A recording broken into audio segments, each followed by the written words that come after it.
Nevertheless, the charm for which she was famous and the boldness of her beauty were not altogether extinguished. But although she was in such a sorry plight, they shone forth from within and made themselves manifest in the play of her features. But the truth of the matter no one knows, for it was also said that she carried about poison in a hollow comb and kept the comb hidden in her hair, and yet neither spot nor other sign of poison broke out upon her body. Moreover, not even was the reptile seen within the chamber, though people said they saw some traces of it near the sea, where the chamber looked out upon it with its windows. Cleopatra VII, the last ruler of Ptolemaic Egypt, and the femme fatale who captured the hearts of 2 Roman heroes. Records of her death can be found in Plutarch's Lives, a series of 48 biographies of famous Greek and Roman men. On July 31st, 30 BC, Cleopatra and Mark Antony were defeated by Octavian in the Battle of Actium, a naval battle over Roman hegemony. Antony then took his own life, followed by his lover Cleopatra 1 day later. It was commonly accepted that as she was held captive and was on the verge of an insulting death, she hid an asp in a basket of figs and died from the venomous snakebite. However, numerous historians pointed out that her dramatic death was merely an adaptation by 15th century painters and writers, and that it is unlikely for her to have used a viper. Historical records only convey the fact that Cleopatra died. However, there are no explanations on how she died. In modern times, instead of the theory that she used an asp to take her own life, it is more reasonable to accept the theory that she used poison to die as quick and painless as possible. There's also a theory that she was murdered by Octavian. Modern hypotheses on Cleopatra's death. Archaeologists all over the world have gone on explorations for centuries to uncover the mystery of Cleopatra's death, because if her tomb were unearthed, they would be able to find out not only her cause of death, but also other controversial points like her racial identity and appearance, thanks to DNA testing and other tests. However, her mausoleum still remains undiscovered. While some places are presumed to be the location of her tomb, none of them were confirmed to be the real one. One question continues to burn at us. Where on earth is she buried? The clues can be found in history. Roman historian Suetonius recorded the situation following her death as follows. He allowed them to be buried together in the same grave and ordered a mausoleum begun by themselves to be completed. According to records, even after her death, Cleopatra was treated with respect as the Queen of Egypt, and she was buried in the same tomb next to her lover, Antony. Strangely, there was a reference to the mausoleum construction, but there are no traces of it anywhere in Egypt. Many scholars argue that the reason is because it already disappeared alongside the lost city of Alexandria. Cleopatra's body was buried in Alexandria, an ancient port city where her ancestors were buried. At the time, Alexandria was a huge city with a population of 1 million.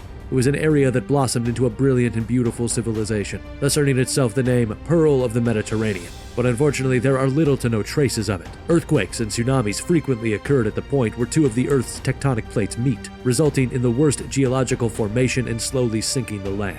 Thanks to a powerful tsunami in around 365 AD, 20% of the city, particularly most of the coastal area, was swallowed by the sea. Cleopatra's palace, her tomb, and almost all of the remains of the dynasty seem to have sunk at the time. It is presumed that the lighthouse of Alexandria, one of the 7 wonders of the ancient world, was included as well. Did Cleopatra's tomb really sink deep into the sea as archaeologists have claimed? Surprisingly, clues supporting these claims have been found in the seabed.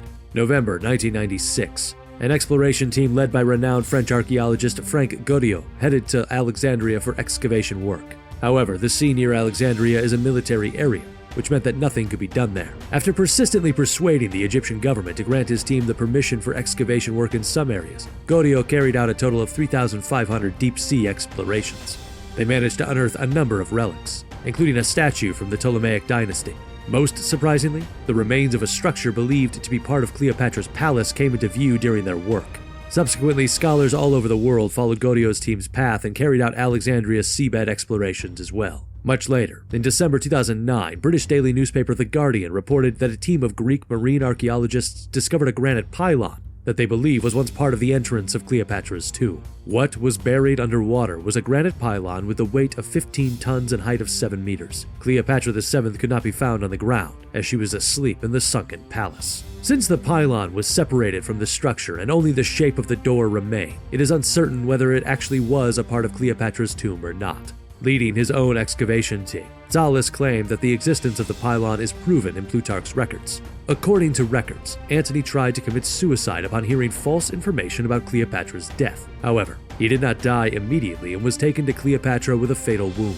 At the time, Cleopatra was not in her palace as she was hiding in a tomb that was under construction. Rumors say that since Antony was unable to move, he was tied up and had to enter through a window above the tomb. Shortly after, he died in Cleopatra's arms. Plutarch stated that the reason why it had to be a window and not a door was because once a tomb is closed, it cannot be reopened. For thousands of years, numerous archaeologists have been questioning the meaning of Plutarch's words. Thales explained that the pylon discovered under the seabed could be the answer to the mystery. Once closed, such a heavy and large stone door could never have been opened again. The fact that such a heavy stone door was discovered in the Mediterranean suggests that Plutarch's words were not a mere literary expression, but a factual statement. As people worked to reveal the secrets of the seabed pylon, excavations on land were also being carried out by those who believed that Cleopatra was buried on the ground. An Egyptian-Dominican joint excavation team has been carrying out excavation work since 2006 to prove the hypothesis that Cleopatra's body was buried near Taposiris Magna, an ancient temple built by the dynasty at the time of her death.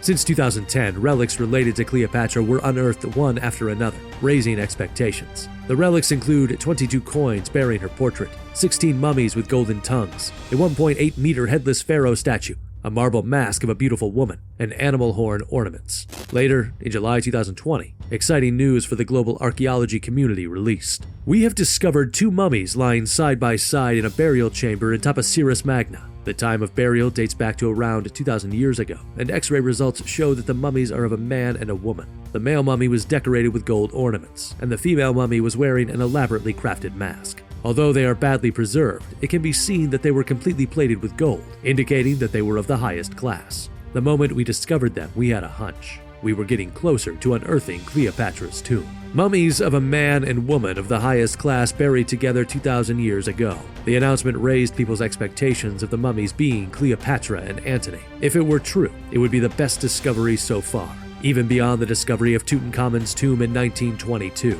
Unfortunately, it turned out that the mummies are priests of the highest rank, with no direct connection with Cleopatra. Professor Martinez argued that it is highly likely that these priests had interacted with Cleopatra, as they were of the highest rank. This could be a clue to locating Cleopatra's tomb, she added. However, Zahi Hawass, the Egyptian director of the joint excavation team, said otherwise. I have been the director of the excavation site and working with Martinez for more than a decade, but I have not found any evidence that Cleopatra was buried there. I personally believe that it is all buried underwater, and her sunken tomb will never be found. Amidst the growing debate among global archaeologists over the location of Cleopatra's tomb, these archaeologists are also continuing their efforts to find her. A new excavation site has been added as well. Cleopatra and Mark Antony, the most famous pair in ancient history. Where are they? Could they possibly be underwater, in a tomb that can never be opened? Or perhaps somewhere in an Egyptian underground temple that has not been unearthed yet? This has been Strange Night.